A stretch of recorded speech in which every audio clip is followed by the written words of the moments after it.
fainting happens because of a reduction in blood supply to the brain. So maybe you've been doing exercise on a hot day and your blood vessels have dilated, and then you stop. And in stopping, the blood starts pooling in your legs and you suddenly feel a little bit dizzy, you get that ringing feeling in your ears, that strange hot and cold sensation.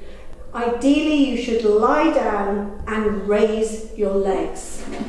If somebody has fainted, then lying them down and raising their legs will also mean that the blood supply will return to your head.